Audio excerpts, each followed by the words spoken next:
इम्तियाज जलील को हराने वाले कौन? मुसलमान थे। इम्तियाज जलील को हराने वाले मुसलमान थे औरंगाबाद में। नासिर सिद्दीकी को हराने वाले कौन थे? मुसलमान थे। धूलिया से जहां पर मजलिस का एमएलए था, फारूक शाह को हराने वाले कौन थे? हमारे ही सफों में वो मीर जाफर और मीर सादिक के एजेंट छुपे हुए।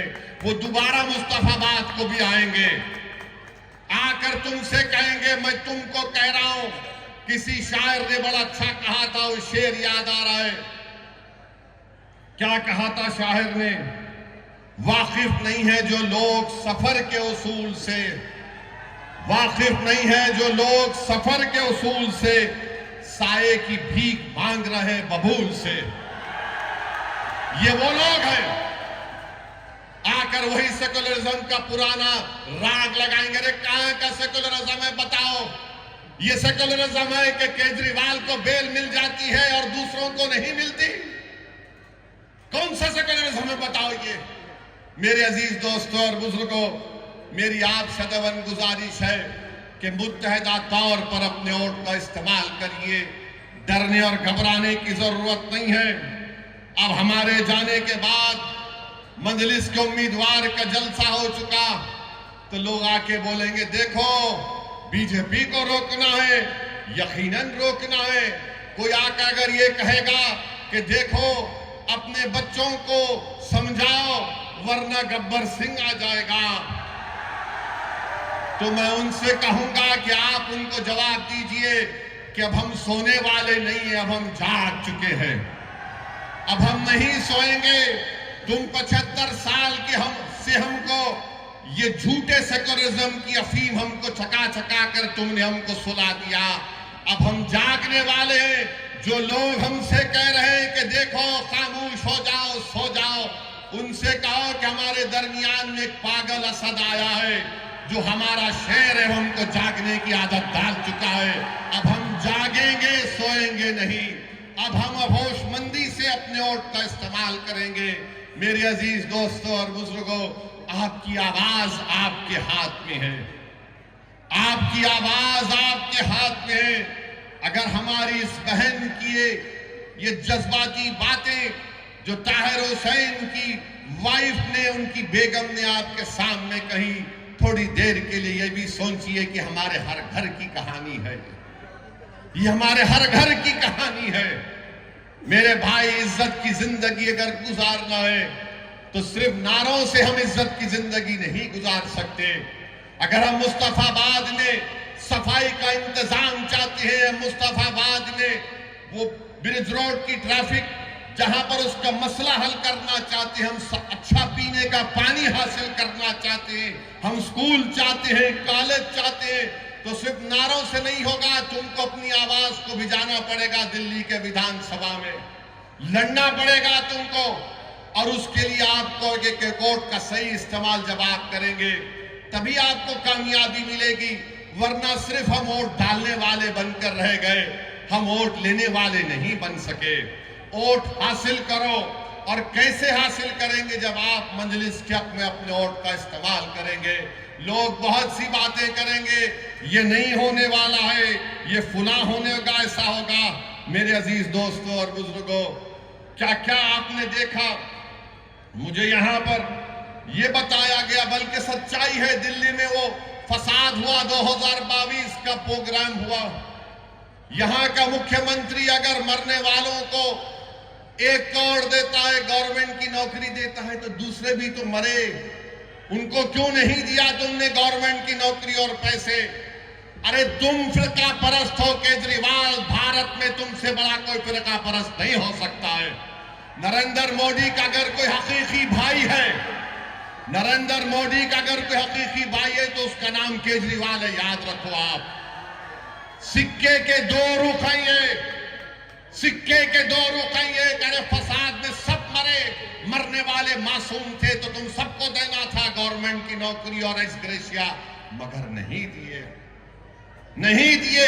मैंने उस वक्त भी कहा, कौन है बताओ, जब ये कोविड लगा था तो तबलीगी जमात पर झूठा इल्जाम लगाने वाला कौन था? यही केजरीवाल था।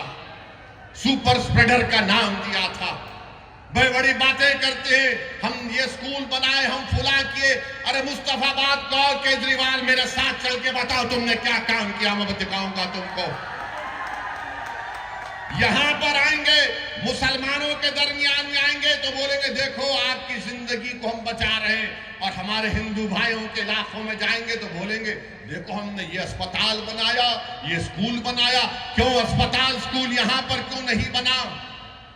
मेरे अजीज दोस्तों और बुजुर्गों, जो लोग चमचागिरी करते हैं, जो लोग चापलूसी करते हैं, जो अपने ईमान को अगियारों की चौखट पर बेच देते हैं, गिरवी रख देते हैं, वो कभी भी आवाम की आवाज नहीं बन सकते। मेरी इस बात को याद रखो, आप कभी भी कुछ नहीं कर पाते।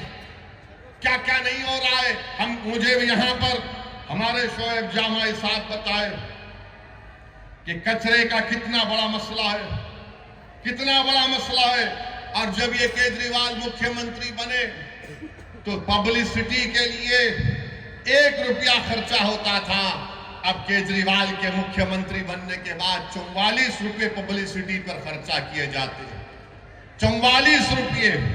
अपना घर बनाए, केजरीवाल ने अपना घर बनाया तो गवर्नमेंट के पैसों से महल बना लिया। अरे केजरीवाल तुम यहां पर आकर देखते मुस्तफाबाद में लोग कैसी अपनी जिंदगी गुजारते हैं। मेरे अजीज दोस्तों और बुजुर्गों, नेशनल ग्रीन ट्रिब्यूनल ने दिल्ली हुकूमत पर 900 करोड़ रुपए का उनको कहा कि कंपनसेशन दो, मगर ओखला, गाजीपुर, फलसावा में जो कचरे के पहाड़ बन रहे हैं, ऐसा लगता है कि जूनागढ़ के गिरनार से भी लंबे पहाड़ कचरे के बन रहे हैं। कोई पूछने वाला नहीं है क्या डेवलपमेंट हुआ दिल्ली में, कुछ दिक्कत नहीं आता। आपकी आवाज जब होगी तो डेवलपमेंट दिक्कत आएगा। अगर आपकी आवाज नहीं होगी तो याद रखिए कोई डेवलपमेंट नहीं होगा। ये आम आदमी पार्टी का मुख्यमंत्री महरौली से एक साहब को टिकट देने का ऐलान किया। वो नरेश साहब का नाम दिए, बोला गया कि उनके ऊपर इल्जाम लगाया गया था, बल्कि कोर्ट ने सजा भी दी थी, वो कुरान की बेहुरमती करे थे। ये इनका असली चेहरा। आप जान लीजिए कि ईदगाह है पुरानी दिल्ली में, उसकी जमीन पर कब्जा हो गया। मैं जानता हूं 1 साल से केजरीवाल ने दिल्ली का वक्फ बोर्ड नहीं बनाया। तुम नहीं बनाए तो मोदी ने एक ऑफिसर का तकर्रुर कर दिया। ईदगाह की जमीन पे कब्जा हो गया, क्यों नहीं बनाया तुमने 1 साल से दिल्ली का वक्फ बोर्ड? किसने रोका था तुमको? मगर नहीं बनाया इसलिए ताकि कब्जे हो जाए, ताकि कोई कुछ कर ले। मेरे अजीज दोस्तों और बुजुर्गों, हम आपसे अपील कर रहे हैं कि मुत्तहदा तौर पर अपने वोट का इस्तेमाल करिए। अगर आप फिर उसी चक्कर में फंस जाएंगे कि नहीं नहीं कुछ हो जाएगा, अरे अब क्या बचा है मुझे बताओ, अब क्या बचा है तुम्हारे पास? अब तो यहां से उठने की बात आप तो हमको करना है। भारत के वजीर आजम कहती है कि वक्फ संविधान में वक्फ नहीं है। प्रधानमंत्री के पास यकीनन एंटायर पॉलिटिकल साइंस की एमए की डिग्री है, मगर नरेंद्र मोदी ने संविधान को पढ़ा नहीं कभी भी। अगर पढ़े होते तो आर्टिकल 26 को जब पढ़ते तो उनको मालूम हो जाता आर्टिकल 26 में वक्फ है।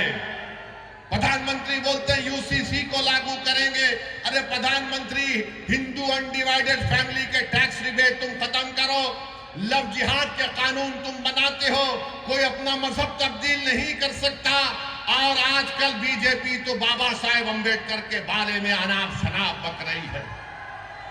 अगर आज अंबेडकर जिंदा होते तो अंबेडकर से कहा जाता कि अगर आप मजहब तब्दील करना चाह रहे तो परमिशन लो। वक्फ की जायदादों को छीनने की कोशिश बीजेपी कर रही, और दिल्ली में 1 साल से वक्फ बोर्ड नहीं बनाया जाता। बहरहाल मेरी आप तमाम से अपील है कि आप मजलिस की तायीद करिए। पिछले बार भी आपने मजलिस के उम्मीदवारों की तायीद की, हमको कामयाबी नहीं मिली, मगर हमारे हौसले बुलंद है, हम कभी मायूस नहीं हो सकते। मेरा काम लड़ना है, मेरा काम अवाम के दरमियान में जाकर अपनी पार्टी की बात को आपके सामने रखना है। मेरा काम, इम्तियाज जलील का काम यह है कि भारत की पार्लियामेंट में हम आप आवाम के मसाइल को उठाते हैं। मेरे अजीज दोस्तों और बुजुर्गों, मेरी आपसे दबन गुजारिश है कि आप हमारे उम्मीदवार की तायीद करें, इनको कामयाब करें। अरे आप अगर इनको कामयाब करेंगे तो यकीन मानिए ये जो बच्चे हमारे लोग जेलों में सड़ रहे हैं, जिनकी जवानियां खत्म हो चुकी हैं, जिनके माँ बाप उनकी आंखें तड़प रही हैं अपने बच्चों को देखने के लिए, जिसकी माँ तड़प रही है, जिसका ज़ईफ बाप तड़प रहा है, आपसे मेरी गुजारिश है कि एक एक वोट का इस्तेमाल करिए। ये इलेक्शन आपको एक पैगाम देना है तमाम पार्टीज को, चाहे बीजेपी हो, आम आदमी पार्टी हो, कांग्रेस हो। आपको पैगाम अपने वोट से देना है कि देखो हम अभी जिंदा हैं यहाँ पर, हम अपने बेटों को, अपने भाइयों को नहीं भूले, हम अपने वजूद का एहसास दिलाएंगे। हम मुस्तफाबाद के विकास के लिए मजलिस को वोट दीजिए। आप देखेंगे सब दौड़ दौड़ कर आएंगे, वरना ये सब पार्टियां जानती है बीजेपी किसी मुसलमान को टिकट नहीं देती। नरेंद्र मोदी तो कह चुके हैं कि मुस्लिम औरतें ज्यादा बच्चे पैदा करती हैं। नरेंद्र मोदी तो कह चुके हैं कि मंगलसूत्र निकालकर मुस्लिम बहनों को दिया जाएगा। मगर नरेंद्र मोदी जो बोले, आरएसएस के मोहन भगवत उल्टा कर दिए और मोहन भगवत बोल रहे कि अब देश की जनता को 3 बच्चे पैदा करना चाहिए। अब मोहन भगवत किसको कह रहे हैं मुझे नहीं मालूम। मोहन भगवत पूछ ले नरेंद्र मोदी से कि किस पर इल्जाम लगाया गया था। मगर मेरे अजीज दोस्तों और बुजुर्गों, इन तमाम चीजों का अगर हम जमहूरी तरीके से जवाब देना चाहते हैं तो मेरी आपसे गुजारिश है कि मजलिस के पतन के निशान पर आप बटन दबाकर अपने वोट का इस्तेमाल करिए। यकीनन बीजेपी को रोकना है, मगर मैं कोई कूली नहीं हूं सेकुलरिज्म का कि मैं 75 साल से मैं ही इस फर्ज को निभा रहा हूं। हम कब तक इस बोझ को उठाएंगे बताओ? कब तक हम उठाएंगे? हमारी मस्जिदों पर हमला हो रहा है। संभल में गोली मार दी गई, 5 मासूम बच्चों पर सीने पर गोली मारकर उनको खत्म कर दिया गया।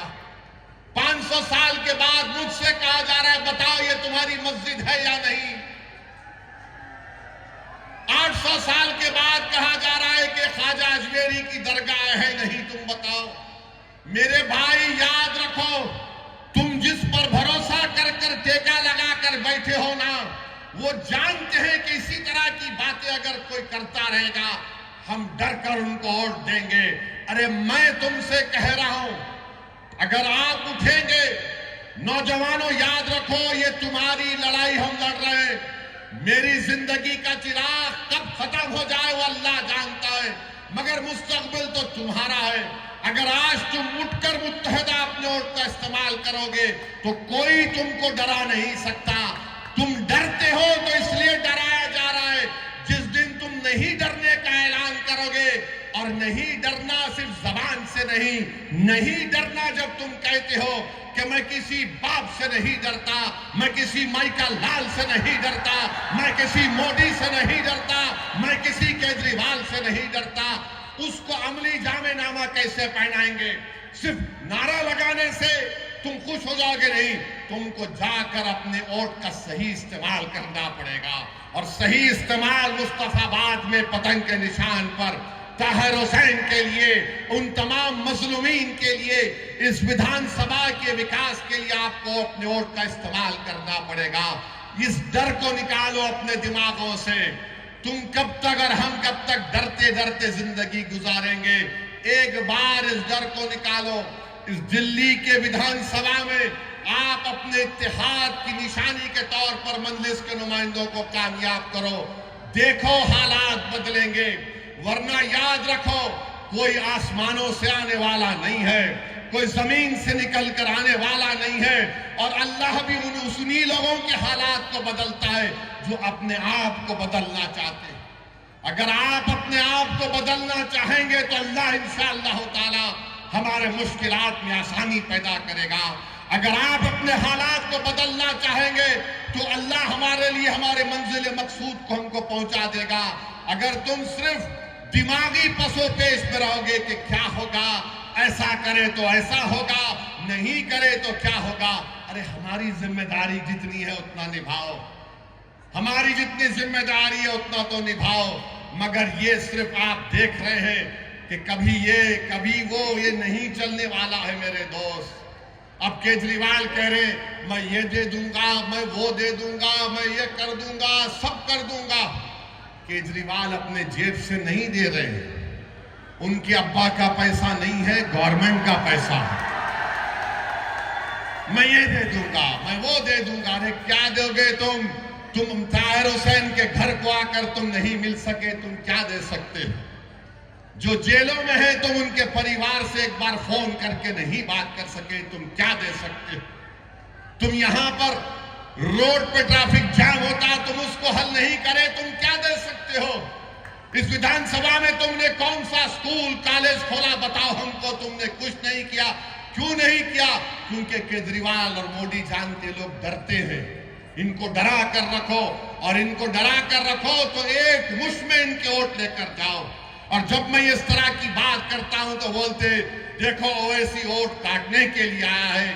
मेरे अजीज दोस्तों और बुजुर्गों, अगर मेरी बात में सच्चाई है तो उस पर गौर करो। आप, ये आपका इलेक्शन है, मेरा इलेक्शन नहीं है। मुझे हैदराबाद की आवाम ने कामयाब कर दिया, मेरी पार्टी मजलिस इत्तेहादुल मुस्लिमीन को। नरेंद्र मोदी, अमित शाह मुझ आए हैदराबाद को हराने के लिए, सब आए वहां पर, छोटे बड़े, मोहब्बत नफरत की बातें करने वाले। मगर हैदराबाद की आवाम ने 3,30,000 वोट से मुझे कामयाब किया। और आप हो बोल के नारा लगा। आप भी कर सकते मेरे भाई, आप भी करेंगे, मुझे यकीन है। सिर्फ आपको उस डर को निकालना पड़ेगा। आप डर को निकालिए, कामयाबी आपके कदम चूमेगी। फिर बहरहाल मुझे यही चंद बातें आपसे अर्ज करना था। इंशाअल्लाह ताला जब चुनाव होगा, मैं आपके गली कूचों में भी आऊंगा, मैं आपके घर पर आकर दस्तक दूंगा, मैं आपसे आकर भीख मांगूंगा कि मेरे लिए नहीं, अपने इत्तेहाद के लिए, अपने इस विधानसभा के मुस्तकबिल के लिए, नौजवानों के रोशन मुस्तकबिल के लिए, और ताहिर हुसैन के परिवार के इंसाफ के लिए। जो बच्चे आज जेलों में सड़ रहे हैं, जिनकी जबान, जिनकी आवाज को दबाया जा रहा है, कोई सुनने को तैयार नहीं है। मीडिया एक तरफा बात करता है। अरे ये कैसा होगा मेरे भाई? कौन उनका हाथ पकड़ेगा? कौन उनकी आवाज उठाएगा? आज आपको दुनिया को बताना है कि हम उन लोगों के साथ खड़े हैं जिनको दुनिया ने भुलाने की कोशिश की। मेरी यही चंद गुजारिशात मैं आपके सामने अर्ज करने आया। इंशाअल्लाह ताला दोबारा फिर आऊंगा, आपसे मुलाकात होगी। आज आप अपना कीमती वक्त निकाल कर आए, बहुत बहुत शुक्रिया। अस्सलाम वालेकुम।